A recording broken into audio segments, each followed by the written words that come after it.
Hey all, this is part 2 in a 2-part series on the Warhammer races. If you haven't seen part 1 yet, we do the Imperium of Man. You can check that out in the description, and I would highly recommend you watch that to get context for this episode. If you already have, go ahead and keep on watching. So after an entire episode of nothing but humans, we can now talk about chaos, which involves humans again, but a little bit less. We also got demons and shit. I just felt someone grab my ass. What? Like hard, Nick. So, as I've mentioned many times before, we've discussed the warp, the immaterium, the hellish landscape, the purgatory dimension realm between the material realm of our existence. Now, in the warp, it's terrifying, horrible, there are demons everywhere, things are crazy, all your minds and thoughts and emotions get projected there. It is both formless and empty, it is vast and tiny, it obeys the laws of time and physics while simultaneously does absolutely nothing of the sort. It is a hodgepodge and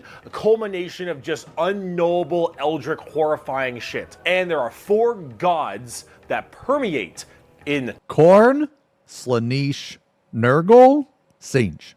chaos and the warp. These are the 4 major chaos gods. And if we wish to learn about chaos, we need to learn about each and every Man, real talk, I don't want to fix her. single one of these chaos gods. First up, we have Khorne, and he is the easiest. Khorne is your classic Satan. He is all about anger, murder, fighting, blood, guts, death. You ever heard the term blood for the blood god, skulls for the skull throne? That's Khorne. Okay. The whole idea is that he is all about the fury and strength of battle. He doesn't care where blood comes from so long as blood is flowing. He wants to fight and murder and carnage and slaughter and death, death, death, death, death. That is Khorne. Okay. Very simple to Yeah, understand. that's man mode. Next up you have Tzeentch. That's and man mode. Tzeentch is the god of change. Dude, does this guy have a mouth for a dick? However, the god of change, it's permeates in so many different other ways. He's the most eldritch of all the demon gods. He has this weird way to always be plucking He's like at a the trickster. strings of the universe. He's always conniving and scheming and doing his best to cause as much little bullshit Yeah, I know a little bit about these gods because they're in Vermintide, and I play a lot of Vermintide. as he can. Tzeentch is unknowable. Everything that makes sense, he will and won't do. Every future and setting and every type of destiny or fate is all foretold and also changeable. It is set in stone while also completely random. He knows what everything is going to happen and also that none of it's going to happen. You would ask Tzeentch a question. That question leads to 3 more questions. And those questions lead to the heat death of the universe, which asks 4 answers to those questions. And then he thinks to himself, what are questions even really? And are you even asking the questions? Or are you simply giving paths to answers and other horse shit? Tzeentch is just, I'm gonna He's a with trickster. stuff. He is yes and he is no. He is the understanding and he is complexity. He is unknowable. And that's what the God of Change is about. Very bizarre. Man, And he he's likes like- birds a lot. I don't know why. Next up, we got Papa Nurgle. Man, I like Nurgle. I like Nurgle a lot. Papa Nurgle, he loves you for who you are. Probably not. He will murder you just the same. But Papa Nurgle is about rot, pestilence, death, and decay. He is the end of everything. Him and Tzeentch do not like each other very much because where Tzeentch represents change and adjustment, Nurgle represents stagnation and death. He is all about miasma and pestilence and large bloat and pus and organs and people just being sedentary, sloth. He is the idea that everything will rot and decay and die. Nothing is certain besides decay and death. All of us will end up the same way, and broken down through just sheer never-ending decomposition. So the joke that Nurgle Dude, this like art is really cool. always loves you is generally because of that, because we all end up the same. We all rot and we all die and wither. That's Nurgle, and he's got a general theme of course, pestilence and different kinds of diseases What do you think Nurgle squats, man? and sickness and things of that nature. That's Look generally at that Nurgle. lifter's He's pretty gut. easy to understand as well, and he chunk. Finally, we have the youngest. Holy. gods, and that is Slaanesh, also known as the Prince of Pleasure or the God of Unspeakable Excess. Slaanesh is generally referred to with sex, but it's not only sex, it's just that's a good avenue if you want to make stuff. Yeah. Slaanesh is just the idea of the senses of the body being cranked to not just 11, but more like 17. See, we'll discuss Slaanesh a little bit more when we talk about the Eldar, because they done up, but it or whatever is mainly about just the excess of emotions, and therefore sex is generally a large part of it. However, it's mostly pain and torture, lots of pain, torture, but sometimes sexually related. Bro, look at this. Let's look at this picture real fast. First off, there's teeth on the tongue, and then they're palming this guy's head, but the fingers are underneath the skin. This is an expression of pleasure, not displeasure. This guy's a pervert. Or drugs related, lots of drugs. Slaanesh gets off on everything. Extremes in happiness, extremes in sadness, extremes in pain and sadism and masochism, and of course that goes along with Wait, nobody likes Slaanesh? Why doesn't anyone like Slaanesh? Oh, the units in Slaanesh's faction are weak. Now, there is a chatter that is untainted by booba. That chatter will look at tits and be like, what are its damage numbers? Completely untainted. I respect it. That's stronger than me. Sex part of it as well. It's generally referred to with sex because of the color scheme, very purple, lots of exposed genitalia. A lot of their models have like exposed nipples and stuff. Yeah. And that is generally the theme you go for from a physical side, but it really embodies everything, mainly pain and also the excessive amounts of emotion. So when it comes down to it, you'll find a lot of them have things like spikes or whips or any kind of BDSM style gear because it is unspeakable excess, the Prince of Pleasure, everything in excess to the point where it is just sheer frightening. That is Slaanesh in a nutshell. A little bit bizarre and a little hard to describe sometimes, but as we talk more about the Dark Eldar later in this video, you'll understand it far, far better and far more than you'd want to. Now you might be thinking, why would anyone ever want to join Chaos? They all look horrifying, screwed up, and just frightening things, right? Well, the thing is that, of course, one, your mind is put into the warp and the immaterium, so you can be easily swayed by chaos demons when they get into your head, especially if you're a psyker. Sometimes regiments of the less mentally strong people, whether they be civilians or, say, low-level guardsmen or conscripts, can be easily swayed by this and become chaos cultists and stuff, and they serve their dark gods and whatever god they personally prefer. However, and this might seem... Do all psychers have to like worship one of these gods? Okay, they're just more susceptible to the influence because they can draw from the rift or whatever. Warp, yeah. Seems strange. Chaos in their own right isn't necessarily evil. See, the warp is every manifestation of emotion and being, every soul, everything of existence. This includes all the good things. All the different chaos gods have another side to their coin. Khorne might be death, murder, slaughter, slaughter, but he's also got this weird sense of survival of the fittest, trial by combat, and honor. Khorne will never lie to you. Khorne will never stab you in the back. Wow. Khorne That's really awesome. I actually didn't know that each chaos god had like a different side to him. Isn't about conniving and scheming. Khorne is about straight up mano-y-mano, you versus me, get in the ring, we're gonna murder each other hard right now. Okay, that's really cool.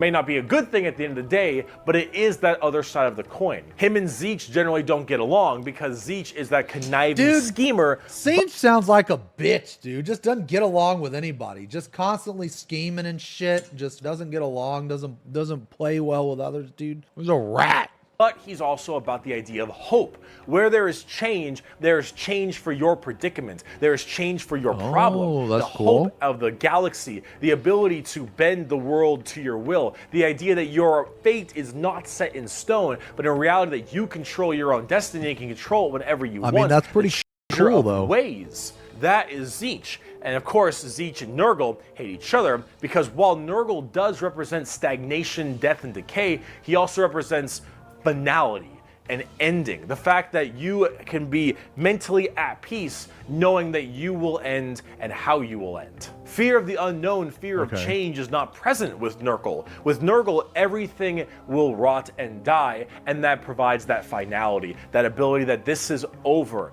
We are all the same, and we will all end the same. We know the meaning of life. The meaning of life is to live and die and rot.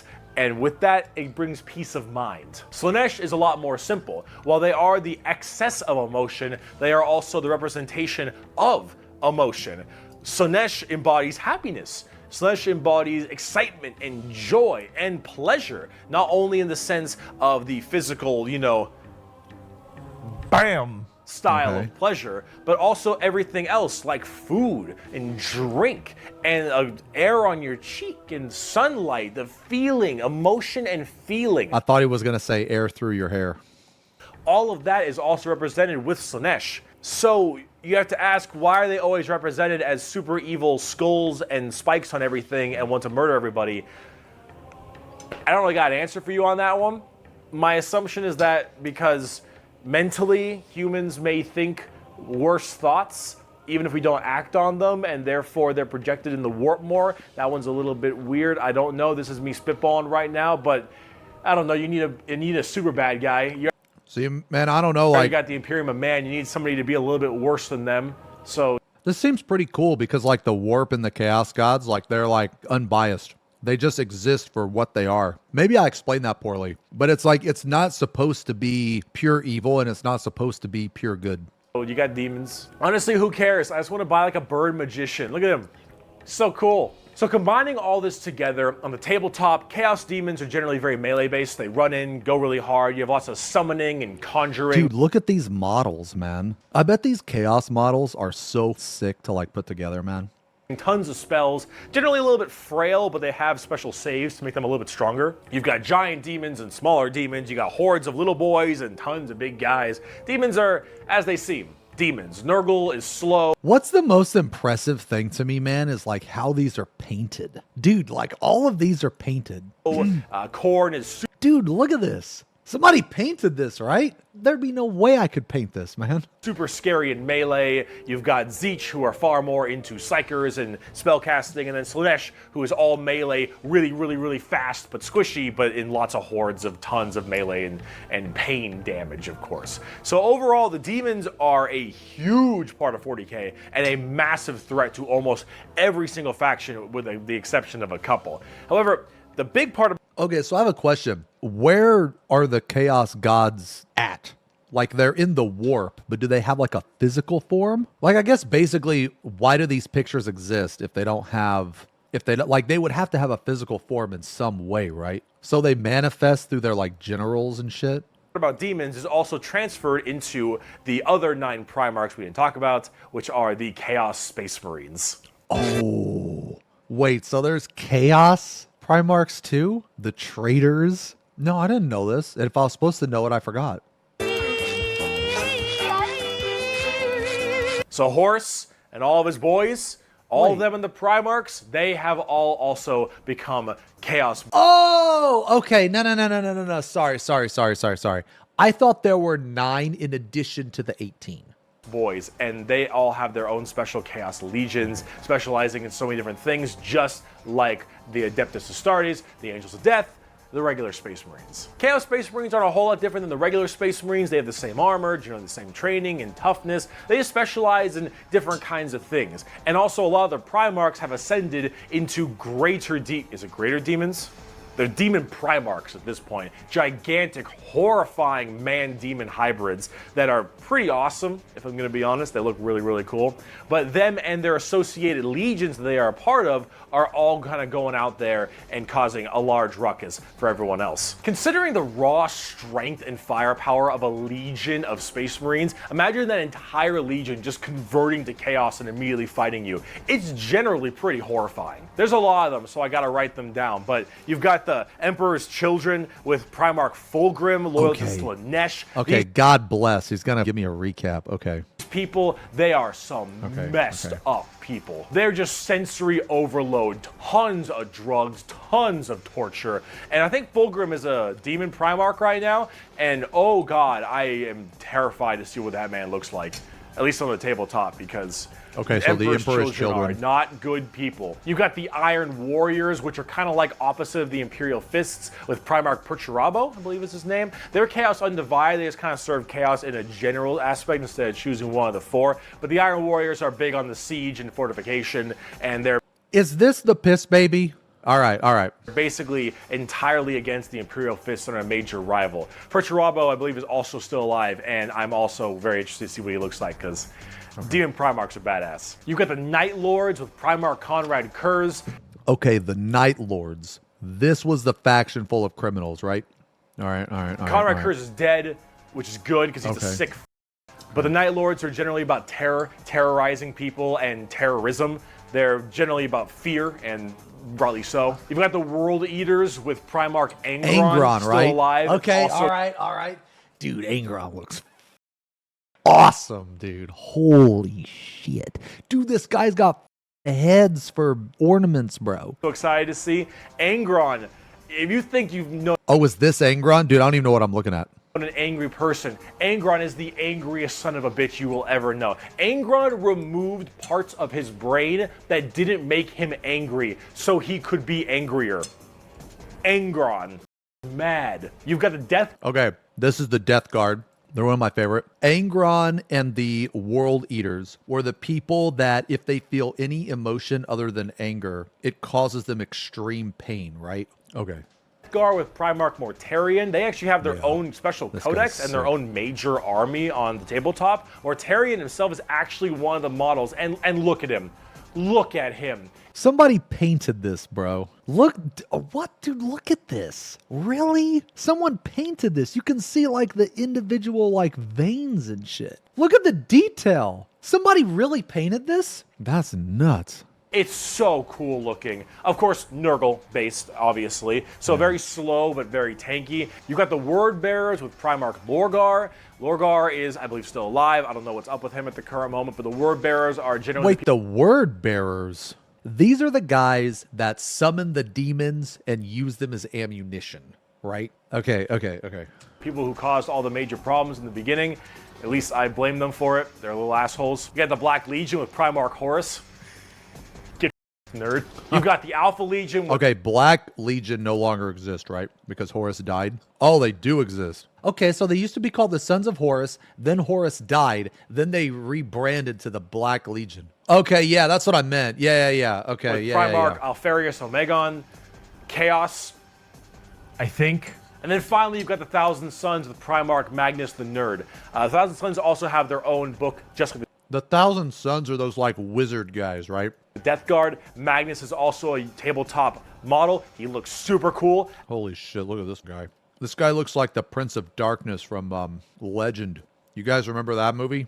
As you can tell, and they're all super heavily Psyker and kind of Egyptian themed. They look pretty neat, but overall, with all of these Chaos Space Marine factions, you can play as a lot of different ones, but the main ones that you can really work at are standard Space Marines, Chaos Space Marines, as well as the Death Guard and Thousand Sons, as they are the most fleshed out, especially on the tabletop at least. See this right here? This is a really good way to describe the Chaos Space Marines. What the thick-headed fools with their broken corpse of an emperor fail to understand is that not only can they never defeat us, but they cannot hide or flee or shield themselves from the triumph of chaos. They are finite and we are unbound, undivided. They must not err, or they shall fall to heresy. All who fall join our cause. Every imperial fool who dares to open his eyes is a willing recruit. They strive merely to hold back our fury and might, and it consumes them.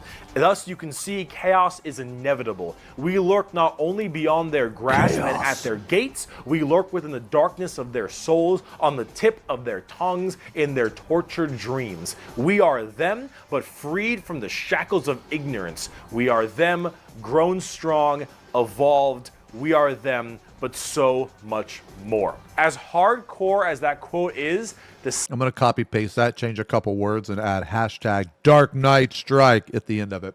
saddest part is they're mostly right. Chaos is basically unkillable.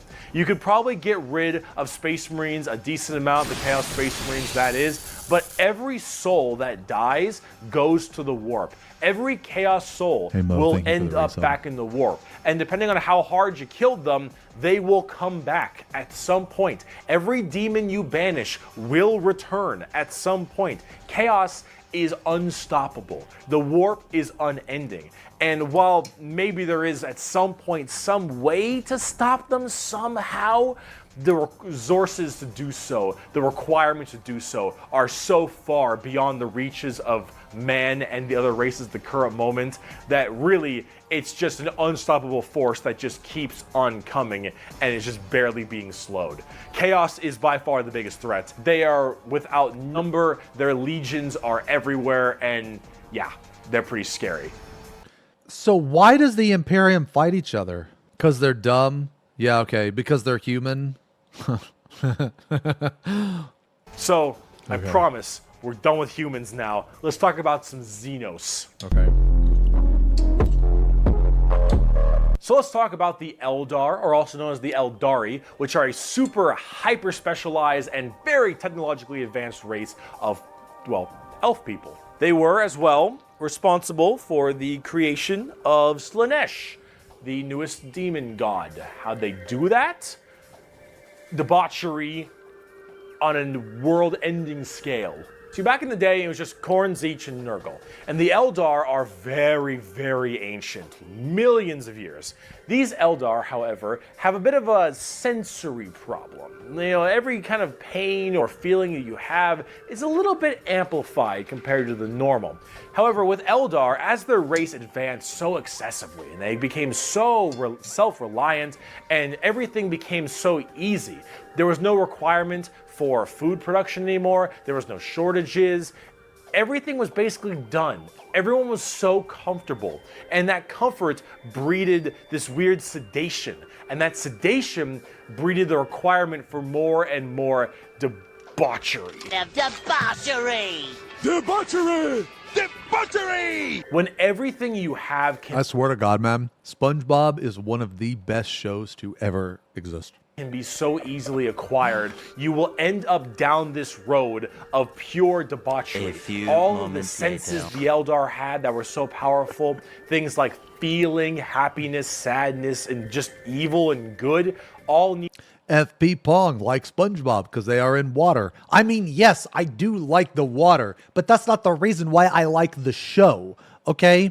I like the show because it's awesome, because it has so many memorable moments and quotes and so many memes and shit. It actually has nothing to do with the fact that that they're in water, okay? A majority of the time, you don't even notice that they're under the water. Needed to be debauchery. All of the senses the Eldar had that were so powerful, things like feeling, happiness, sadness, and just evil and good, all needed to be satisfied and satiated. And the desire to satiate these senses grew more and more with worse and worse debauchery. It started off with things like sex and drugs becoming so much more rampant because these are the first things you generally turn to when requirements for living are so easily accessible. It would get to the point that made Sander Cohen in BioShock look sane. I don't know who that is. This is the kind of debauchery it led to. It was constantly satisfying and satiating these sexual and sadistic or masochistic fantasies that only elevated and elevated. And this was species-wide. People started going down darker, more depraved, and more violent paths as time went on. However, some people didn't entirely take to that. Some of the Eldar were looking at this depraved species that they had become and said, no thanks for me, dog, I'm good. And they bailed. These are the Craftworld Eldar. They left on these giant continent-sized starships called Craftworlds. They believed in learning the old ways of the Eldar and pushing away from this depravity and debauchery and going back to their main roots. And so they would segment themselves on these giant craft worlds far in the outer reaches of space. They even had this thing called the Webway. Remember what we mentioned about warp travel with the Imperium? Well, the Eldar had something way safer called a Webway. And the Eldar Webway is actually like a pocket dimension kind of thing. And in that pocket dimension, there were also more horrible, depraved groups and clans that would spend their time in there. And if you imagine the debauchery was bad already, So it's kind of like the internet. Okay. these were debauchery X10. So all of this continued. Kind of like the internet. All right. And it continued and it bloated until Slaanesh just burst forth. All that emotion, all that mental, well, thought processes, I suppose, all of this in such a condensed space. Don't forget, this is all being shot, all their souls as well, into the warp. All this depravity right into the warp.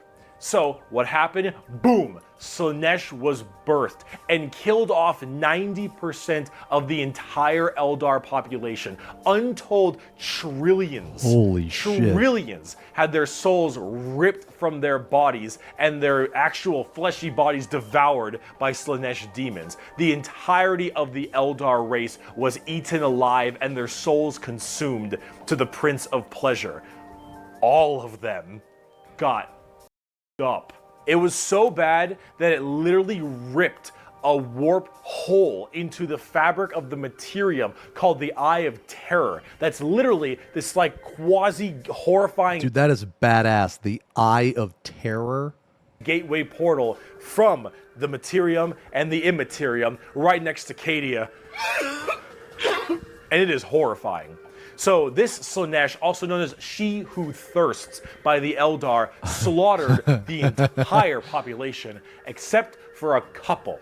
Those in the craft worlds were actually not affected by this as they were so far in the reaches of the galaxy. That crazy crack, that birth of Slaanesh only affected the ones in the center. So these Craftworld Eldar were able to escape, but Slaanesh got their sights on them. Every time an Eldar will die, their soul doesn't just pass into the warp naturally. It goes straight to Slaanesh, Craftworld or not. What about those people in the webway?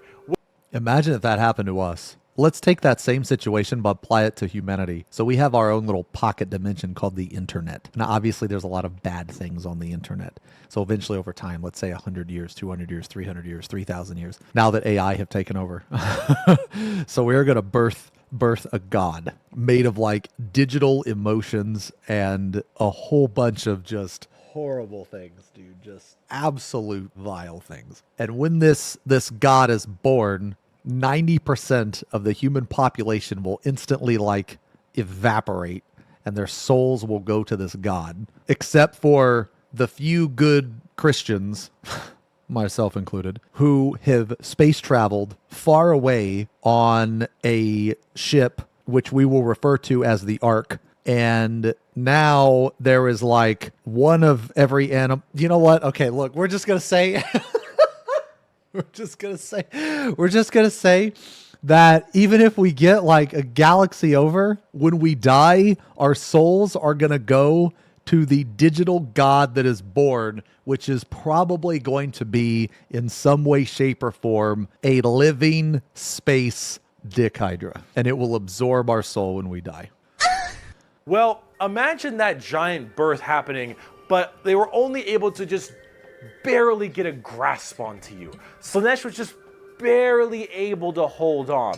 These people are the Dark Eldar, or also known as the Drukhari. The Eldar population right now is so massively small. It is minuscule compared to any of the other most of the other populations in the universe. The Eldar are consistently having issues trying to get their population up because as their souls are constantly being hungered by from Slaanesh, they realize their entire species is doomed.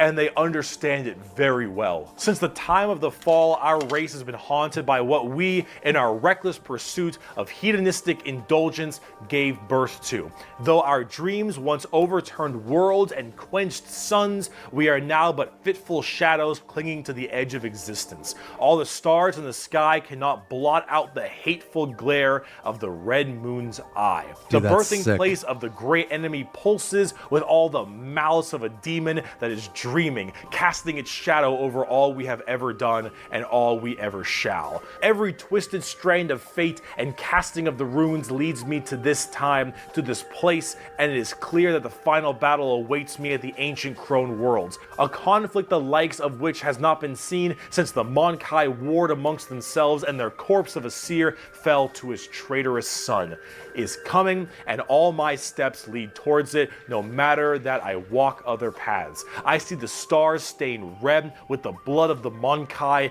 and though their wars do not concern me, I would gladly let them destroy one another. I know that to avoid this fight is to condemn my race to inevitable doom, and though all I see is darkness, I know that I will not flinch from my destiny.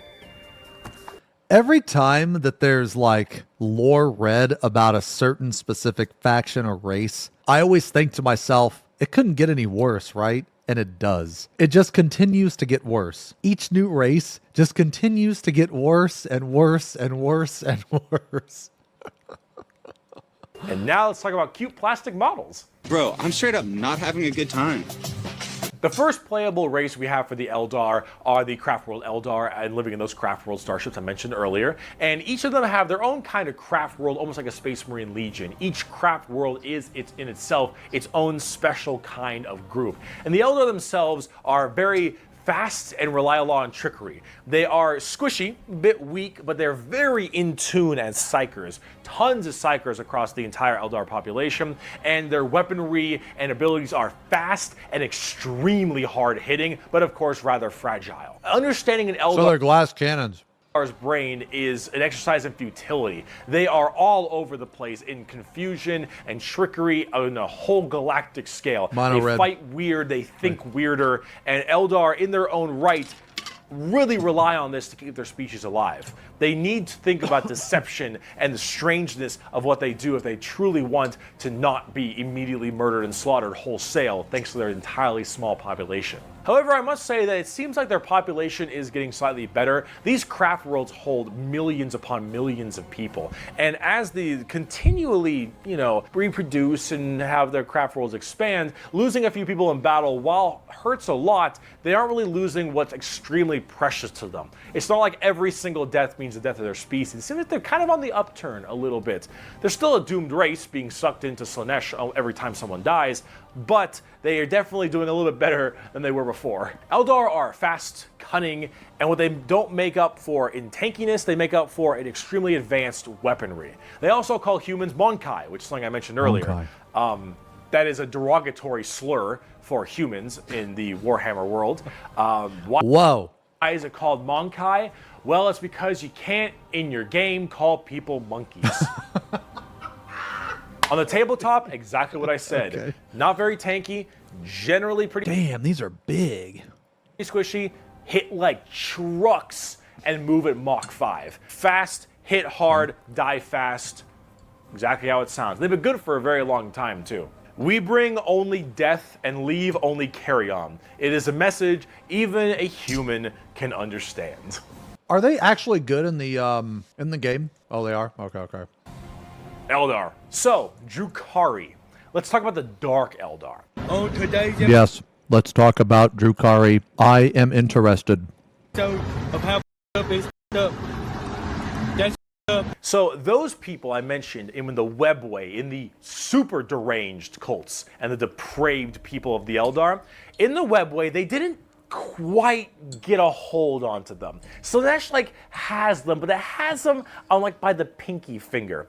And they're slowly being consumed by Slaanesh, but they found out they can stave her off by doing Slaanesh things. The Dark Eldar are by far the worst, most horrifying, disgusting, depraved, and brutal race in all of Warhammer 40k. These are entirely a group of people whose full purpose to save their species from extinction, to go into planets, raid them, and take as many slaves as they possibly can to torture them for 1, 5, 10, 20, a million years, because that torture will keep them from dying. They look very BDSM style too. They definitely have a lot more spiky bits, and they have a lot more of that kind of leathery black look to them. Yes. But let's Example. Let's say you are Show an more upstanding imperial examples. citizen, living life on a regular planet.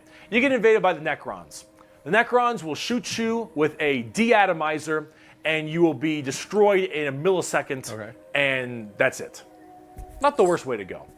You are invaded by Chaos Marines or something. You take a bolter shot to the head or a chain sword across your stomach, and you get cut in half. Painful, but not the worst. The Orks arrive. They beat you to death. Hurts, but, you know, whatever. Tyranids, they eat you alive. It's pretty rough. Holy shit, this thing looks awesome. The Dark Eldar. The Dark Eldar. This is going to get a little graphic. I apologize. You pray you die. You don't. You are instead taken as a human slave. Your life will be endless work and agony, 24/7. They will make sure you can't not die, as your pain satisfies them.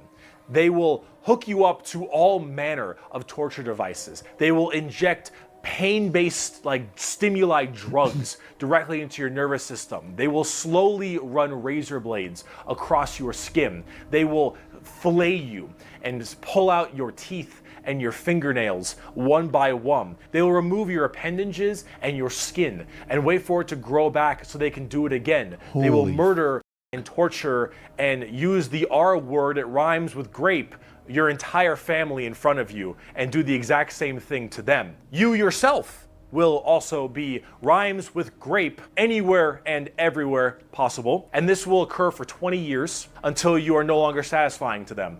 And then you will be contorted, crushed, and twisted into some form of trophy, a fleshy trophy, or a ring, or a couch, or a TV stand, or perhaps a wonderful hat, while you are, of course, still alive and breathing. And you will become a moaning, fleshy trophy for eternity.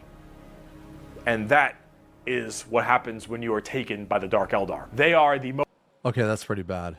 most depraved, most horrifying race. Yeah, it's kind of like a Hellraiser faction. All of 40k. They look the part, and they do it so they all don't die. They are literally forced to do this, because if they don't, Slaanesh's grip will get harder, and they will have their souls pulled away. What about the torture? What about it fends off Slaanesh? Oh. So long as they keep doing this, Slaanesh is like, "You're doing good, man. You're doing solid. You keep that shit up, you elf ear." So actually, Slaanesh at any time could take the Dark Elf's souls, but chooses not to because what they are providing is actually better. I see. Okay. Bastards. That's the Dark Eldar. That's the Drukhari. They are horrible. On the tabletop, they're actually kind of like Eldar, but more extreme. They are even squishier than the Eldar, but they hit generally even harder. Fast attacks, skirmishers. Are they good on really tabletop? Quick, speedy, get around them, do a lot of damage, get away kind of stuff. That's most of the Dark Eldar. Look up the definition of grim dark in Hard a to play. dictionary. You'll find a picture of the Dark Eldar. And Wait, so the Eldar are better. F from Public Commando. A quote from Mr. Vecht. "We are the lords of despair, masters of terror. Dread and agony are our meat and wine, and they are plentiful indeed." Dark Eldar. Let's talk about the Harlequins. Clowns. What's the matter, Andy? Don't you There's a race called Harlequin. want to have some fun? The Harlequins are a bizarre race of Eldar. They're demonic clown performers. Okay. They're like a weird mix of Sander Cohen from BioShock and Jin from League of Legends, but in a more clown theme. They're Damn, can somebody give me a better reference than that? artists of death and perfecters of their craft. They do not belong Can somebody give me it? Because I don't know either one of those. I don't play League and I didn't play BioShock. Okay, Kefka. The Kefka race? Okay. to Craftworlds or any of the weird Drukhari people. They guard something called the Black Library, which is this giant tome of never-ending knowledge deep in the Now, heart. one of my favorite quotes from Kefka. It's this part where Cyan and Sabin are chasing Kefka, and Sabin goes, "Kefka, wait!" And Kefka goes, "Wait! Do I look like a waiter?" And he just runs off, dude. Dude, that line has stuck with me for like 25 years, bro. Like that was one of the original XFFing that I've seen. I just didn't know it was XFFing at the time I read it. Part of the Eldar webway, and also guarded by their god named Kegorok, I believe is how you pronounce his name. He is the laughing god, but it's the Eldar's laughing god, and these are the Harlequins, the Harlequin clowns. These are Eldar clowns, okay? So imagine the things that an Eldar, these depraved individuals, would find funny. And this is the god of that. It's a horror clown. These are gods of horror for us normal people. For them, they're like, oh, it's so funny. They're all dying horribly. Honk, honk. They're very bizarre and difficult to describe. They've escaped the ruinous powers of Slaanesh somehow, but their main thing is guarding that black library. And the Harlequins just... Are they any good? They're demon clown performers. They're barely any models on the tabletop. They're good in melee. They're demon. They definitely look weird. They're very good, actually. Wow. Okay. Clowns. I'm not sure. I got a quote. It is too easy for an Eldar to grace the obscene virtues of chaos, for Slaanesh is nothing more than a manifestation of the Eldar mind in its most wild and unconstrained form. Human morality is meaningless to the Eldar, and to the dark side of the Eldar mind, all life is to be expended at a whim. Cruelty and generosity are but the impulse of a moment.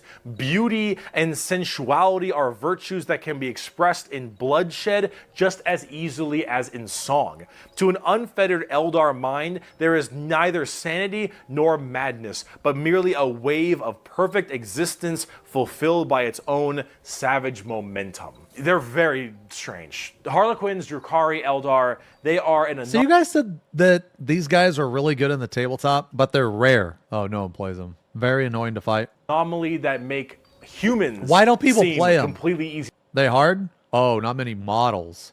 Oh. To understand in comparison. They range from rekindling their civilization to horrifying murder and also clowns. They're all over the place, but honestly, they represent quite well and are rather interesting, especially with the whole Slaanesh murdering everyone bit. So, yeah, Eldar.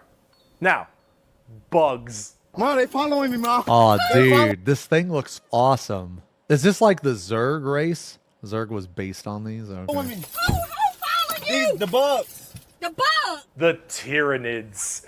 Now, you want to talk something a lot more fun, a little more simple than all this crazy Eldar shenanigans? Let's talk the Tyranids. They're bugs. Do they look like Zerg? Hell yeah, they look like Zerg. You want to know why they look like Zerg? Because they were actually supposed to be what Zerg were. Apparently StarCraft was supposed to be a 40k game in the beginning, hence why they look so much like Eldar, Zerg, and the Imperium of Man. Oh, wow. Is that true? StarCraft was actually supposed to be a 40k game? Oh. Huh. Like, kind of Space Marine-y, those Marines, huh?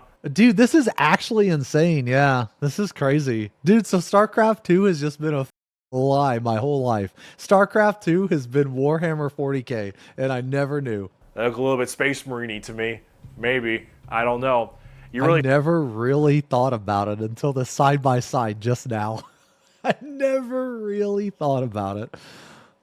Up on that one, Games Workshop, didn't ya? Tyranids are a giant infestation of unfathomable proportions. These are giant, extremely bio-advanced hive mind organisms that are basically all about absorbing as much biomass as they possibly can to evolve and mutate to be extremely potent and powerful and kill and eat anything in their path. They are probably the least evil... Dude, this is sick, man. Like, look at this thing. Faction in all of 40k, because all they want to do is eat shit. They want to nom nom the entire galaxy. They hangry and we food. Also, this Tyranid hive mind has a presence in the warp. In fact, Tyranids in their own right have a massive presence in the warp. They have a thing called the shadow in the warp specifically, where when they are coming in to invade a planet, they have this weird ability to kind of cut off the warp on all the psychers on that planet. And how do you get help across the stars? Well, you need the warp, because you need that for interstellar travel. So with people unable to call for help from the Tyranids, these are just easy pickings. And an entire giant Tyranid hive fleet comes out of orbit and just will massacre, absorbing all that biomass and turning them and all of their other Tyranids into even more advanced monsters. They come in so many varieties too, all based on what is important. Tiny little Ripper swarms for scouting and having little dudes eat people up, to the Hormagons, Termagants, and Genestealers, all the way to the Hive Guard and the Exocrines and the Swarm Lord, to Hive Tyrants and their giant battle fleets, and Dude, even this something is as sick. crazy as the Hierophant Bio Titan. The Tyranids come in The Bio Titan. I like this race a lot. all forms and sizes depending on what they require. They are extremely good at anti-biological weaponry. There is no way you can plague them or blight them. They have extremely strong armor, carapaces and such. Tyranids are nigh perfect organisms and are pretty spooky when it comes down to how they handle all of their genetic material. Keep feeding them, they'll keep evolving. They keep on creating new horrifying organisms to spread across the galaxy. And you know what the most terrifying part of the Tyranids is? We might be surrounded. There have been around 6 or 7 Tyranid hive fleets, Behemoth, Kronos, all these different kinds of hive fleets, and they've all arrived in the galaxy from different points. Different sections of the Milky Way galaxy have had different Tyranids come through. And that is horrifying, because as far as we know, we could just be surrounded on all sides by Tyranids. The only reason you may not hear a whole lot about Tyranids is because it's a little bit hard to have a bunch of story off of one hive mind genocidal monsters. All these giant bugs swarming in, killing and eating everybody and evolving. Oh, I mean, as cool as there are, there's some cool characters, the Swarm Lord, Old One Eye. You can't really have a whole bunch of major character-based stories around them. As awesome as they are, that's they're true. simple. They want to eat you. They want to eat you and absorb your biomass. They are simple bugs. If you want something a little bit more complex, talk Genestealer Cults. I can have all the pot I want. I get around fast. I think that, yeah, so like the Tyranids will never be like kind of a main character thing. They're always like the enemy. Yeah, I guess maybe the word enemy is incorrect, right? I feel like you should look at them more like animals, really. That's like saying that a lion is bad because it attacks something. It's not bad because it attacks something. You know what I mean? Faster than walking, and wherever I need a seat, I can just sit on my balls. Genestealer Cults are a special brand of Tyranid that can slowly infect themselves into different kinds of society. And by infecting them, they can I'm a fan of these guys. I don't know what it is about them. I like them. rise up to where they all pray and believe in these regular humans, pray and believe into their Tyranid hive mind gods. And these brood lords, and I think they're called patriarchs, all can turn an entire world all based into Genestealers, and these are called Genestealer Cults. An entire hive world of the Imperium can be turned into nothing but servants of the Tyranid masters just by infecting them and screwing with their genetic code a little bit. They also have this cool like Mad Max look, which is really neat. They are definitely one of the bigger threats to the Imperium besides Chaos. I keep saying biggest threat to the Imperium. They're up there though, because you, dingus, stepped on a bug in middle school.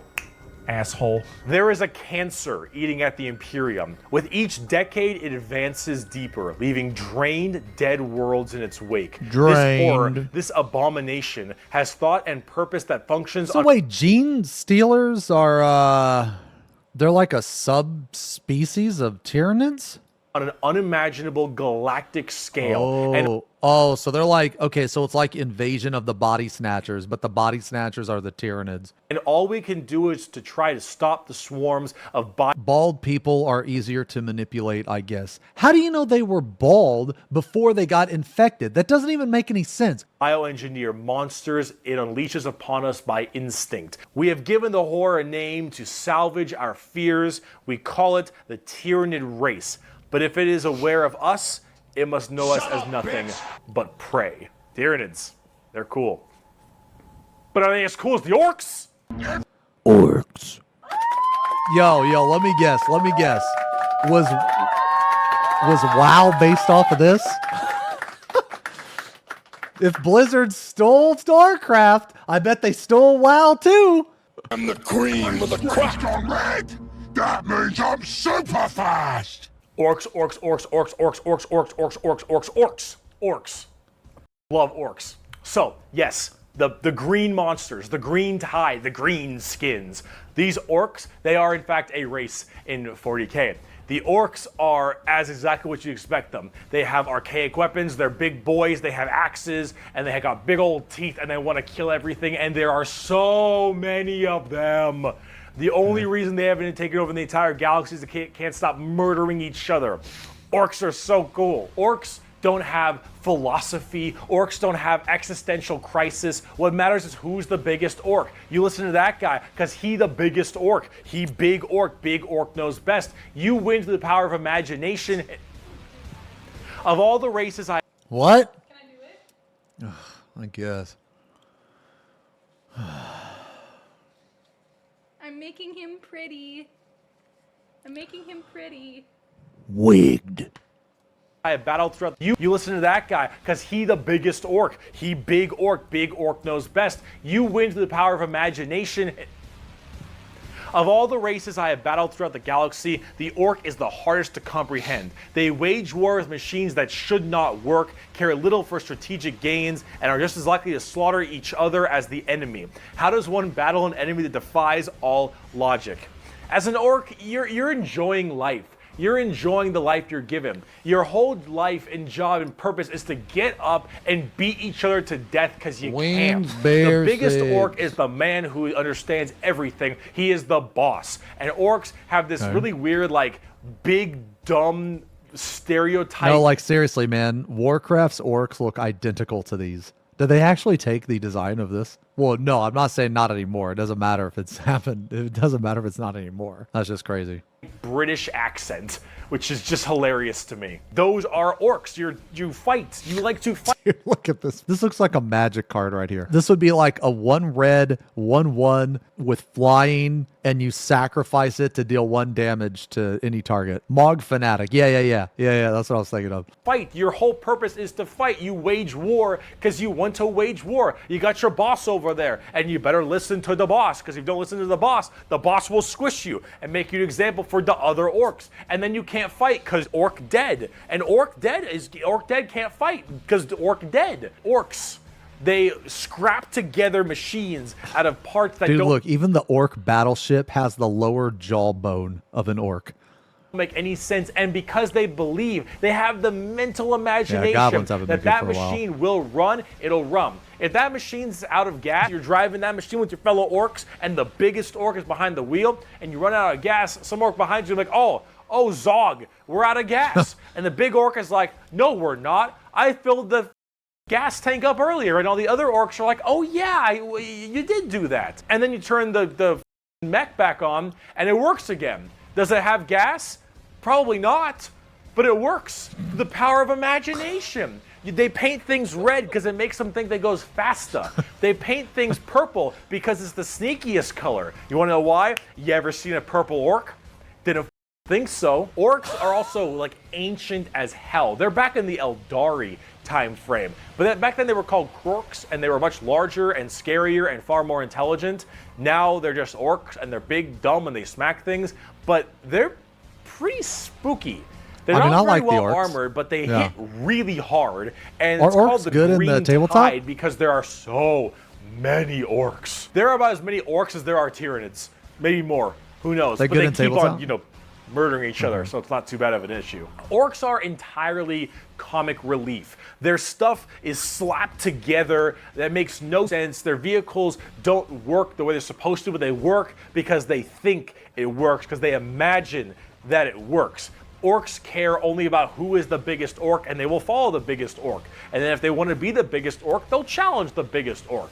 And then when they go and they issue a wa is just war in ork, they murder everybody and everything in this giant tide of green orks who are just excited to be hitting something. They don't care that they're hitting Eldar or the Imperium or Tau or anyone in between. They're just so they get to beat shit up. Yeah, this like me when I do the MSQ in Final Fantasy. I don't actually give a shit about it. I just want to get it over with so I can like beat stuff up. That's Orks. And on the tabletop, they are a total coin flip, and they're really fun. Oh, I have never wait. met Yeah, coin flip. You guys are talking about the RNG. What is RNG about them? Oh, okay.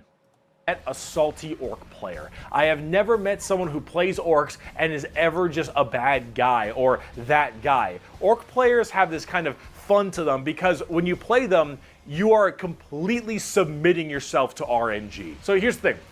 Guardsmen, Imperial Guardsmen, when they shoot, they roll a dice, and on a 4 up, they'll hit their target. They have a 50% chance. Space Marines, pretty good. They hit on a 3 or higher because they're well trained. Adeptus Custodians, they hit on 2s because they're just super well trained. Orcs, dude, are Custodians busted?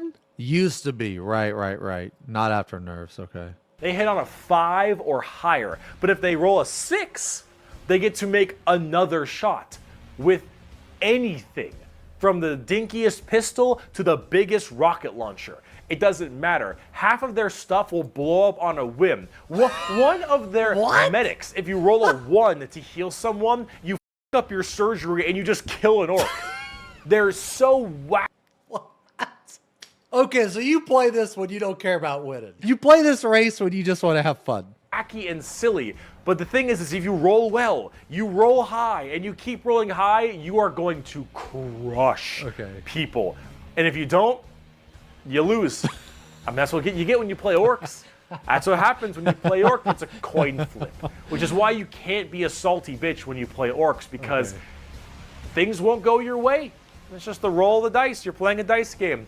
But if you're going to have fun, and you want to be stupid, and you want to be silly, you're going to play some damn orcs. But on the opposite side of the fun part of this, let's talk about the Necrons. The Necrons.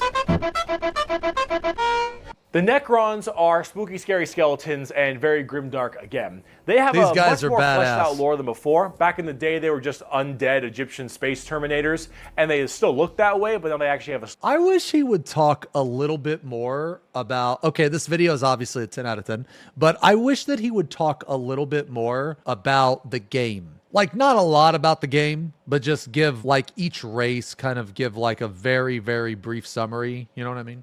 I wish the streamer would pooaz less. Story. So way back in the day, you had the Necron tier. Kind of see a theme here: Eldari, Eldar, Krork, Orc, Necron, Necron tier. So the Necron tier were this race of generally kind of shitty people. Not because they were personally shitty, but because their lives were awful. They were ill-fated to a horrible existence of like radiation and a terrible planet they lived on, and everything just really sucked. Being a Necron tier was just really depressing. They really were looking for immortality. They were extremely... What is this, like the Protoss? Reliant on the hope that they would eventually find the key to living forever and to stave off this horrible nature that they were thrust upon them, and therefore they could become Protoss the most Eldar? dominant race in the galaxy. And they found this group. They're called the Old Ones. Imagine them kind of like the Forerunners in Halo or the Xel'Naga in StarCraft, right?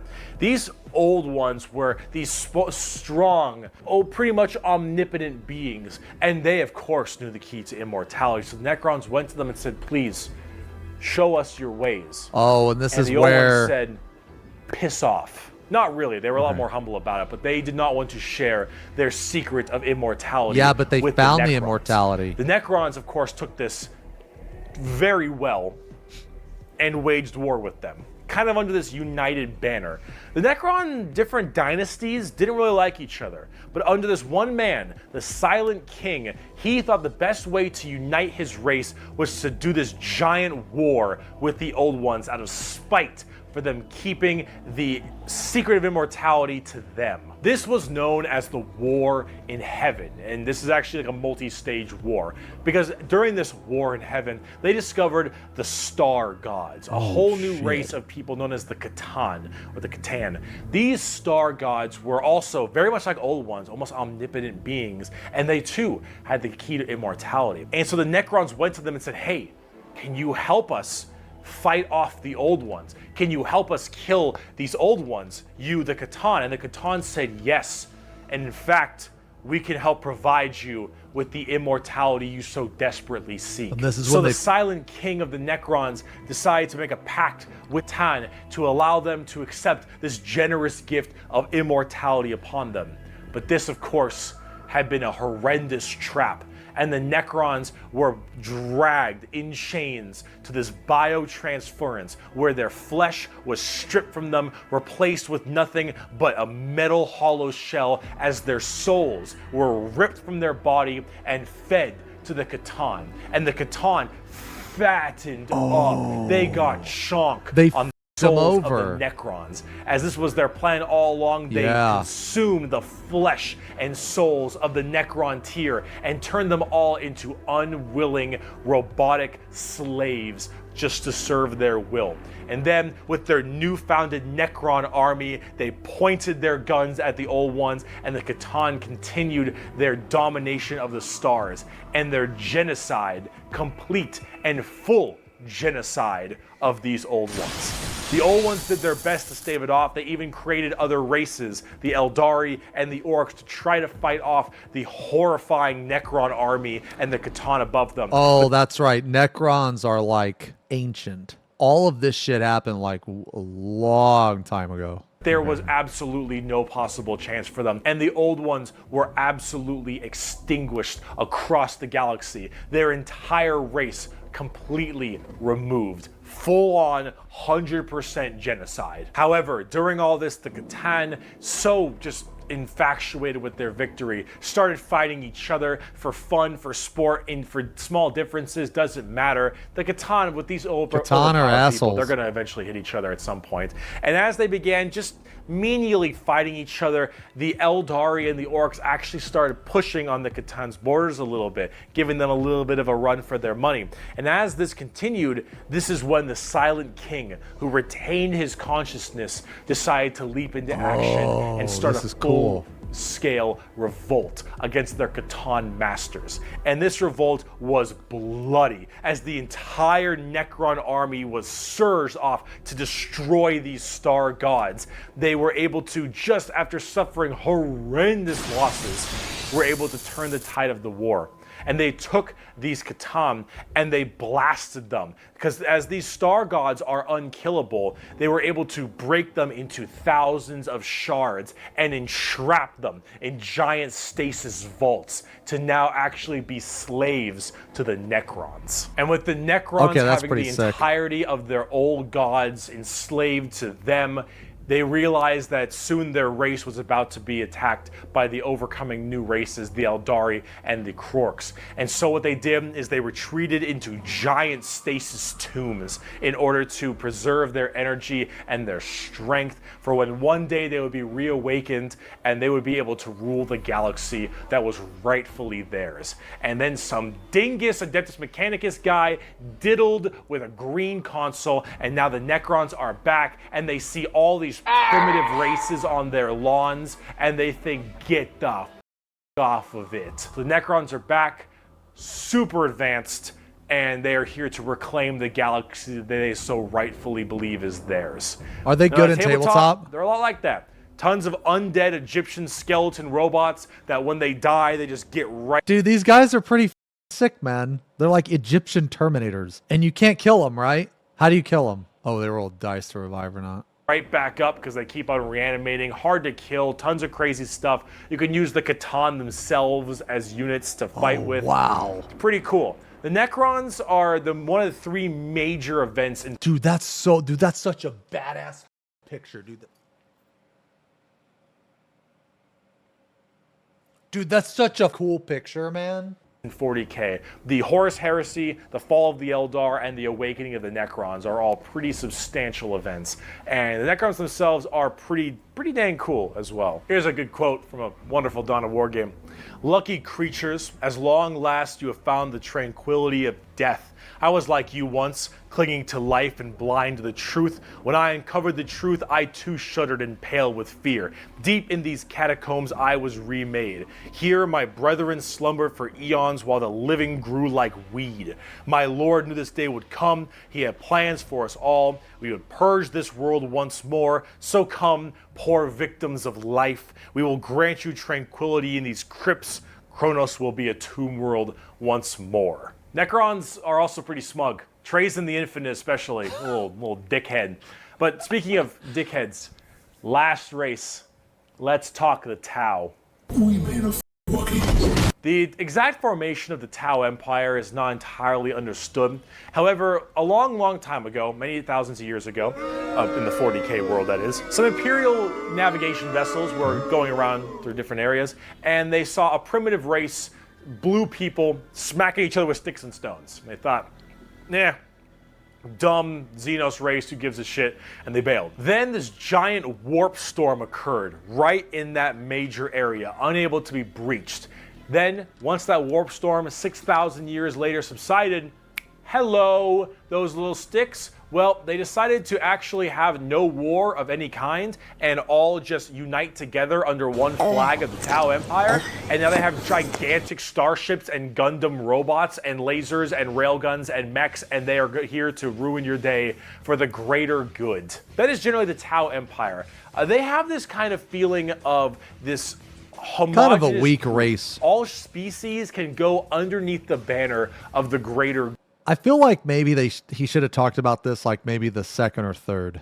Because, dude, you're going to follow this up with the Necron. Good. The greater good is their idea of the fundamental increase and help of all. In fact, they are most likely the most like the Covenant in Halo, where they have the overarching prophets, being the ethereals, who are actually kind of dicks and like to pull at strings a little bit. I mean, I guess he looks kind of cool. He looks okay. I mean, I like the fact he's bald. Then you have all these different races directly underneath them, and they all work together in this big group as this large, foreboding race that tries to spread their weirdly pseudo-religious influence across the galaxy. The alien is not intrinsically evil. Do not hate him. Pity him, his ignorance. Seek to understand his differences and equate him with his inadequacies.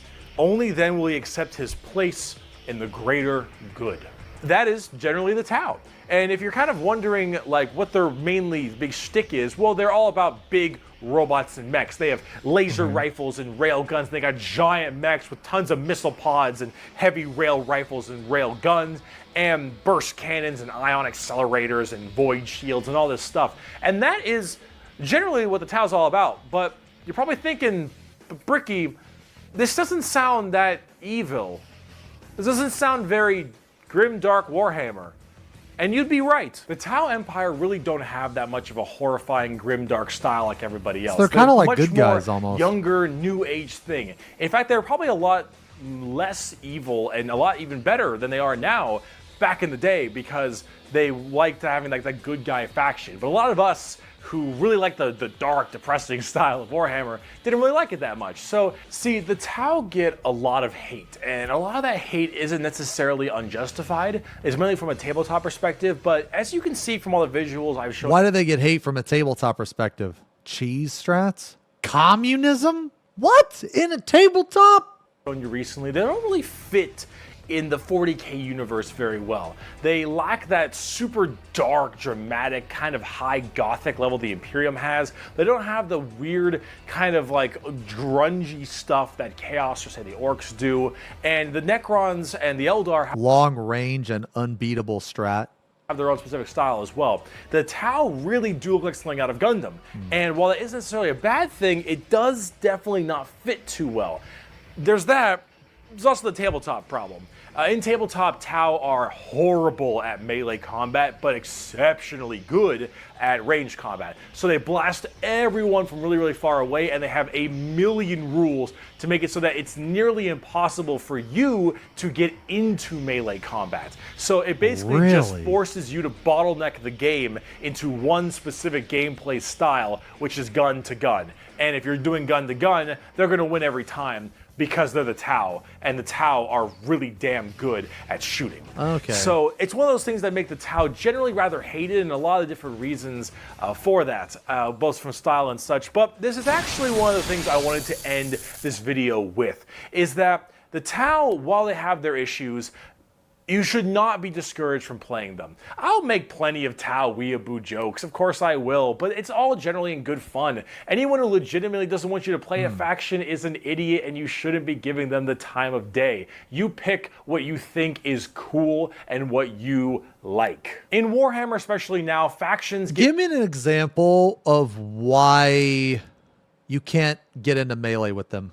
Oh, they shoot you first. Tyranids are F tier against Tau. Oh, it's different now? Tau are shit and melee is king. Yeah, this video's older, right? It's like 4 years old. Get better and they get worse. They grow and then they fall. You should only be playing what you think is cool. You like the look, you like the models. If you're talking tabletop, that is what you should be going for every time, is what you think is badass, because things change all the time. But the universe of Warhammer has so much going for it. Every faction has something interesting, every character has a story, and there's a million stories to be told. The universe is vast and exciting, and while it is dark, depressing, and horrible, that is the damn charm.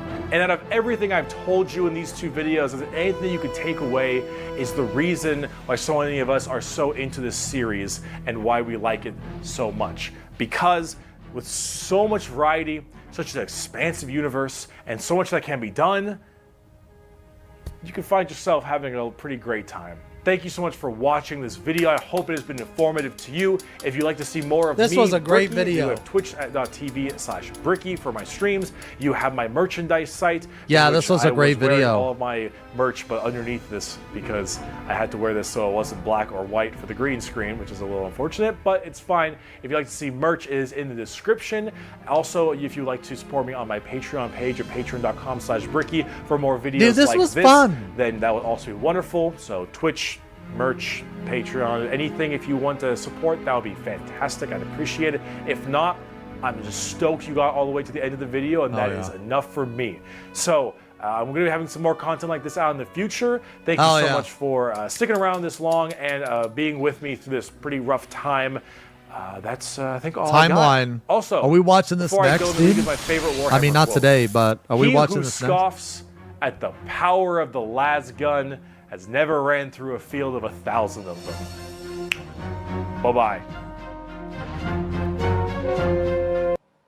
You must. In the grim darkness of the 41st millennium exists the Empire of Man, a Okay, I'll put this in the queue.